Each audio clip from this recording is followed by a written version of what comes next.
नमस्कार साथियों, मैं डॉक्टर कुलदीप श्रीवास्तव आप सभी लोगों का मेरे इस programme doctor Kuldeep Srivastava homeopathy के चमत्कार में बहुत बहुत स्वागत है।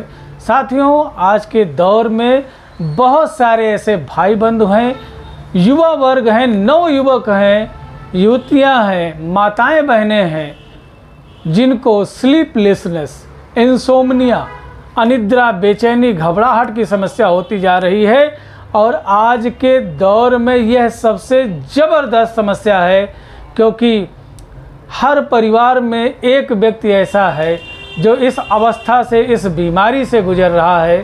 तो साथियों, आज का वीडियो बहुत ही ज़बरदस्त होने वाला है, कहीं मत जाएं, 10-5 मिनट हमारे साथ बने रहें। उम्मीद करते हैं कि आपके दिमाग से नेगेटिव थॉट्स और शरीर से इंसोम्निया की समस्या को, अनिद्रा की समस्या को दूर कर देंगे। जानते हैं क्या है इंसोम्निया, क्या कारण होता है इंसोम्निया के, किन कारणों से इंसोम्निया होती है और कौन कौन सी होम्योपैथिक दवा है जो कि इंसोम्निया में बहुत अच्छा काम करती है। और अगर जो इंसोम्निया है तो किन किन बातों का ध्यान रखना चाहिए, क्या सावधानी बरतनी चाहिए, सब कुछ बात करेंगे साथियों। तो आइए शुरू करते हैं। जी हाँ दोस्तों, बहुत ही साधारण भाषा में समझें कि इंसोम्निया कहते किसे हैं। मित्रों, यह एक दुर्बल मानसिक अवस्था होता है जिसमें इंसान किसी विचार में फंसकर, पास्ट में हुई किसी घटना में फंसकर, किसी के साथ में हुआ कोई जो है बात में, या जो है किसी के साथ में हुई कोई एपिसोड को याद कर कर के अगर जो वह हमेशा जागता रहता है, अपने आप से लड़ता रहता है और सो नहीं पा रहा है, तो ऐसे अवस्था को साथियों इंसोम्निया कहते हैं। एक प्रकार का मेंटल डिसऑर्डर है इन विच पेशेंट कैन नॉट और नेवर स्लीप साउंडली। यह एक ऐसी दुर्बल अवस्था जिसमें इंसान करेगा सब कुछ, लड़ेगा, झगड़ेगा, चिड़चिड़ाएगा, गाली देगा, मारेगा, बाल नोचेगा, चीज़ों को तोड़ेगा, फोड़ देगा, हमेशा गुस्से में बना रहेगा, उसकी बातों में कोई मिठास नहीं होगा, हमेशा रोता रहेगा, हमेशा सिसक्तियाँ जो है भरता रहेगा, चीज़ों को तोड़ता रहेगा, सेल्फ इंजर्ड करने की कोशिश करता रहेगा, स्वयं को मिटाने का या जिसको मिटाना चाहता उसको मिटाने की बात करेगा, या खुद को प्रताड़ित करता रहता है सिर्फ पास्ट में हुई घटनाओं को याद कर करके। हो सकता है भाई भाई का लड़ाई हो, देवर भौजाई का लड़ाई हो, सास ननद की लड़ाई हो, और जो है देवरानी जेठानी का लड़ाई हो, हित मित्र परिवार का लड़ाई हो, और उसमें उसके जो है दो चीज़ों को ठेस पहुंचता है। एक मानसिक ठेस पहुंचता है और दूसरा दिल पे बात लगती है, दिल पे जो है चोट लगती है, या उसके सम्मान के साथ में, आत्मसम्मान के साथ में छेड़छाड़ होता है, खेल होता है, उसे लोगों के बीच में शर्मिंदा किया गया है, या यदि उसका माँ बाप भाई बंधु कोई गरीब है, बार बार उसको ताना दिया जाता है, या किसी सम्मान पार्टी में उसको सम्मान नहीं दिया जाता है, या स्वयं उसी को बुला करके वह योग्य है लेकिन उसे नज़रअंदाज कर दिया जाता है। तो ऐसे तमाम घटनाओं को याद करके मरीज एंजाइटी, अनिद्रा, बेचैनी, घबराहट जैसी स्टेज में चला जाता है।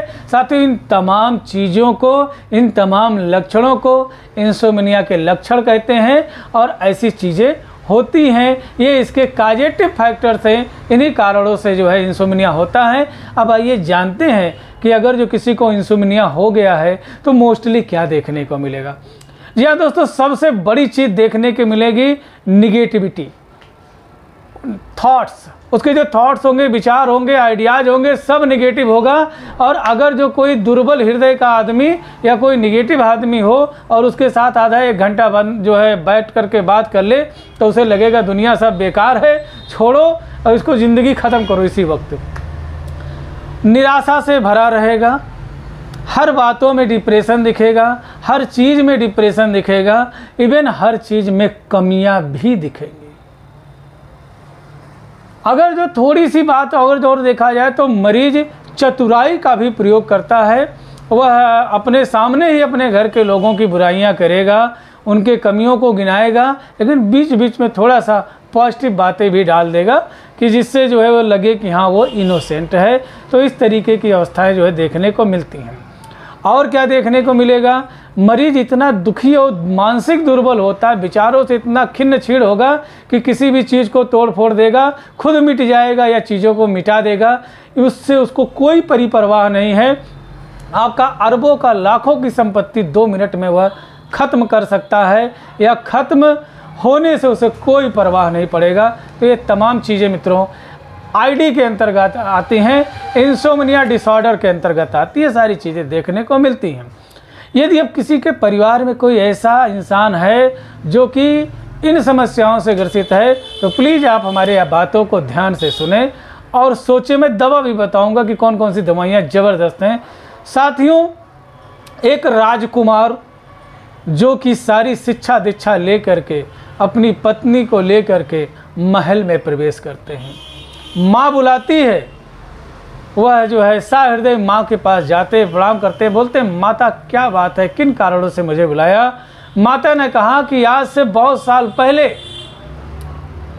तुम्हारे पिता ने मुझे 2 वचन दिए थे और आज वह समय आ गया है कि मुझे वह वचन चाहिए। बोलते माँ इसमें कौन सी बड़ी बात है, तुरंत वचन को लीजिए, पिताजी को भी जो है आराम मिलेगा और आपको भी संतुष्टि मिलेगी। माँ बोलती है कि वचन पिता ने लिए हैं, देने उनको हैं, लेकिन संबंध तुमसे है। बच्चा कहता है, राजकुमार कहते हैं कि माँ वह पुत्र ही कैसा पुत्र जो माता पिता के वचनों के खातिर स्वयं को कुर्बान ना कर दे। जी हाँ दोस्तों, वह कोई और नहीं भगवान प्रभु श्री राम हैं। और आप देखिए कि किस तरीके से समस्याओं से उबरा जाता है। आज ये बिल्कुल जो है दूध का दूध और पानी का पानी हो जाएगा। साथियों, माँ कहती है कि पहले वचन से मेरे बेटे को जो है राज तिलक हो, दूसरे वचन से तुम्हें 14 वर्ष वनवास जाना है। साथियों आनंद लीजिएगा। भगवान प्रभु श्री राम कहते हैं माँ ये कौन सी बड़ी बात है, 14 वर्ष, मात्र 14 वर्ष। अरे माँ के लिए तो पूरा जीवन न्यौछावर है। माँ मैं अपने जाने की तैयारी करता हूँ, आप पिताजी को मानसिक रूप से देखिए और उनको संभालिए और मुझे जाने के लिए आज्ञा दें। मित्रों, कोई अन्य लड़का होता, कोई अन्य जो है परिवार का सदस्य होता तो ये कहता कि देखो ऐसा है, इसके वचन वचन से मेरा कुछ लेना देना नहीं है, ये तुम्हारा और पिताजी का मसला है, आप दोनों लोग आपस में निपटो समझो, मैं क्यों बलि का बकरा बनूं। लेकिन जवाब देखिए प्रभु के, वो कहते माँ मुझे कब जाना है। साथियों, कुल मिला जुला करके 2 चीज़ें मैं आपको समझाना चाह रहा हूँ। Power of acceptance. जी हाँ दोस्तों, अगर जो आपके अंदर पावर ऑफ एक्सेप्टेंस है, किसी भी चुनौती को स्वीकार करने की क्षमता है, तो दुनिया की कोई भी ताकत आपको हरा नहीं सकती है। दूसरा आता है साथियों पावर ऑफ रेस्पॉन्स। आप रिएक्ट को ना करें, रेस्पॉन्स करें। भगवान ने कहा ठीक है, प्रभु श्री राम ने कहा ठीक है, 14 साल की तो बात है, जाता हूँ घूम के आता हूँ, कोई दिक्कत नहीं माँ। और जब वो तैयार होकर के आते हैं तो चुनौतियाँ देखिए उनके पास कितनी ज़बरदस्त थी। पत्नी ने कहा हम भी चलेंगे, भाई ने कहा हम भी चलेंगे। साथियों 1-2 दिन का मसला नहीं था, हम लोग 2-4-10 दिन के लिए कहीं घूमने जाते हैं, किसी हिल स्टेशन पे जाते हैं, किसी जो है सी साइड पे जाते हैं, किसी नात रिश्तेदार के यहाँ जाते हैं, बैग उठाने वाला ही समझ जाता है कि उसकी जो है औकात क्या है, कितनी ताकत है। असली ताकत का पता तो स्टेशन पे चलता है। प्रभु ने यह भी नहीं सोचा कि 14 वर्ष बहुत लंबे समय है, कितना समय लगेगा इसको बीतने में, कुछ चीज़ों को लेके जाएं, लेकिन कुछ नहीं लिया। साथियों, ना खाने का ठिकाना था, ना पीने का ठिकाना था, ना रहने का, ना छत का, ना ही जो है अन्य किसी सुख सुविधा की जो है कोई व्यवस्था नहीं थी। और उन बगैर किसी सुख सुविधाओं में 14 वर्ष भगवान को काटने थे। और इसका आनंद लीजिए कि वह जा कर के पहला पैर उसी माँ का छूते हैं जो उन्हें 14 वर्ष का वनवास देती है। साथियों, हमारे घर परिवार में थोड़ी सी जो है कलह करकच हो जाती है, मनमुटाव हो जाता है, तो बेटा बाप से बोलना बंद कर देता है, माँ से बोलना बंद कर देता है, माँ पिताजी से बोलना बंद कर देती है। और अगर जो देवरानी जेठानी और जो है घर में जो है सास हैं, देवर हैं और दुनियादारी है, तो ये लोग जो है एक दूसरे को नमस्ते करना पसंद नहीं करते हैं। साथियों, ये गुण था प्रभु श्री राम के कि जाते समय चुनौतियों का तो जो है उन्होंने सम्मान किया, लेकिन माँ के पैरों को छू करके आशीर्वाद लिया। और जिनके सर के ऊपर माँ का आशीर्वाद है, उनको कोई भी चुनौती पराजित नहीं कर सकती है। साथियों, चुनौतियाँ कहाँ नहीं थी। भगवान जैसे ही जो है जंगल को गए, भरत जी आते हैं और जा करके उनकी चरण पादुका ही लेकर के चले आते। अरे लेना ही था, अंगोछा ले लेते, माला ले लेते, कुछ भी ले लेते, ये भी नहीं सोचा 14 साल कैसे चलेंगे।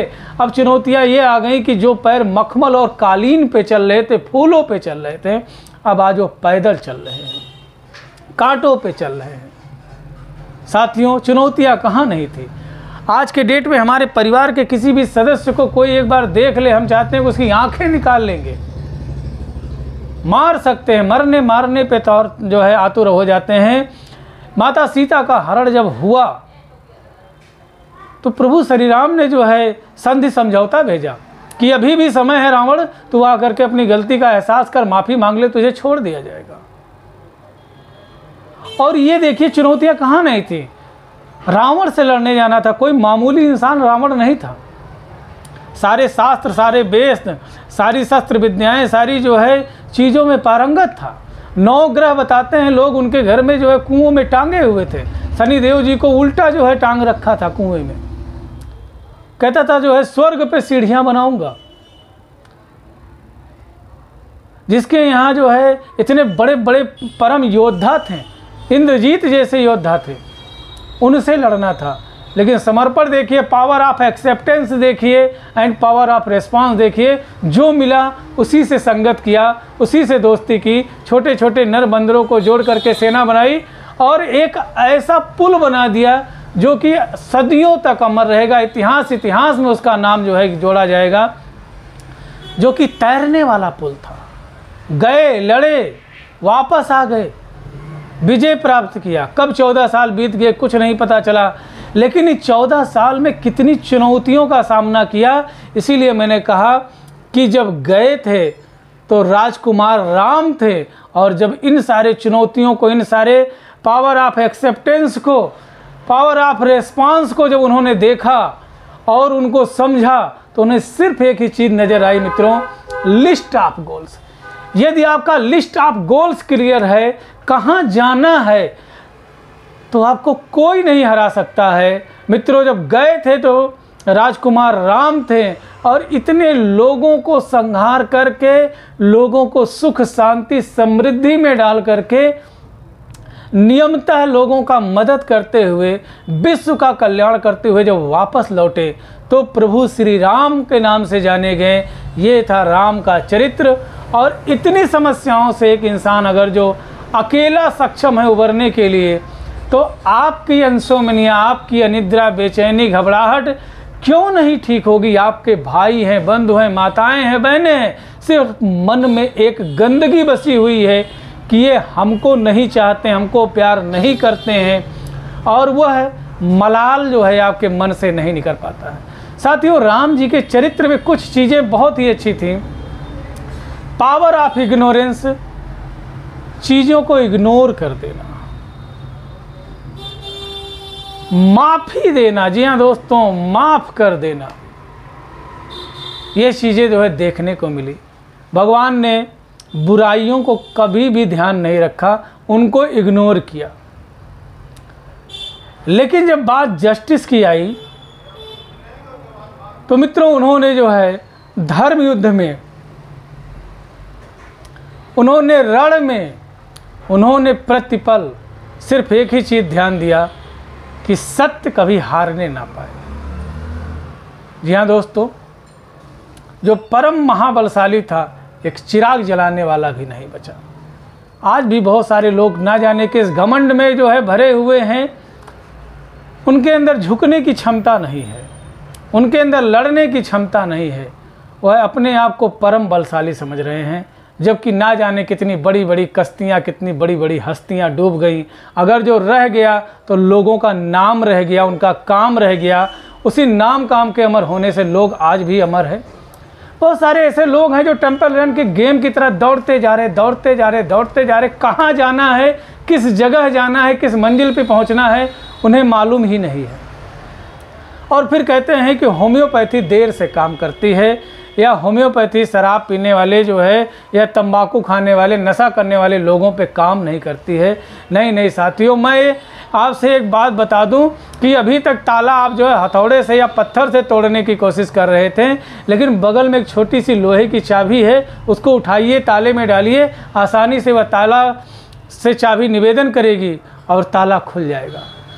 मित्रों, यदि आप इंसोमेनिया, अनिद्रा, बेचैनी, घबराहट से पीड़ित हैं तो सबसे पहले नकारात्मक लोगों को छोड़िए, सकारात्मक लोगों के साथ उठना बैठना करिए और 4 चीज़ें जरूर करिएगा। पहली चीज़, भूल जाइए, जो पास्ट में घटनाएं घटी उसे भूल जाइए। दूसरा, माफ़ कर दीजिए। तीसरा, जो आपका परिवार है वो बिखरने ना पाए। चौथा, जो आपसे बहुत ज़्यादा प्यार करता है वो आपसे दूर ना होने पाए, क्योंकि आप इतने वर्षों से जो है बीमार हैं और कोई ना कोई आपका साथ दे रहा है, आपका ध्यान दे रहा है।